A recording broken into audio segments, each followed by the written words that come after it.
بسم اللہ الرحمن الرحیم۔ فرشتوں کی دنیا کا 5واں حصہ ویڈیو کا سماعت فرمائیں۔ فرشتوں کی طاقت۔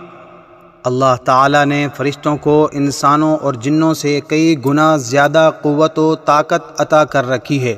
حضور نبی صلی اللہ علیہ وسلم نے جب طائف کے مقام پر وہاں کے لوگوں کو اسلام کی دعوت پیش کی تو آپ صلی اللہ علیہ وسلم پر وہاں کے لوگوں نے ظلم و جبر کی انتہا کر دی اور حضور نبی کریم صلی اللہ علیہ وسلم کو لہو لہان کر دیا۔ تو اس مقام پر سیدنا جبرائیل امین علیہ السلام تشریف لائے۔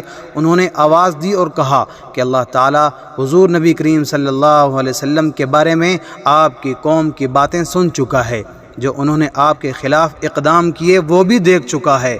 آپ کے پاس اللہ تعالیٰ نے پہاڑوں کا فرشتہ بھیجا ہے، آپ ان لوگوں کے بارے میں جو چاہیں اس فرشتے کو حکم دیں۔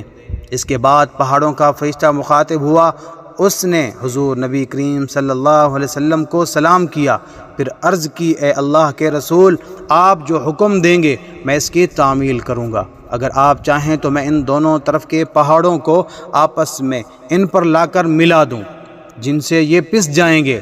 اسی طرح جبرائیل امین علیہ السلام کی قوت و طاقت کے بارے میں قرآن مجید میں ہے، انہیں حضور نبی کریم صلی اللہ علیہ وسلم کو زبردست طاقت والے فرشتے نے سکھایا ہے جو زور آور ہے۔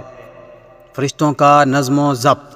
فرشتے اپنے ہر کام میں نظم و ضبط کی پابندی کرتے ہیں، جس میں کسی قسم کی کمی بیشی یا سستی اور کاہلی وغیرہ کا مظاہرہ نہیں کرتے۔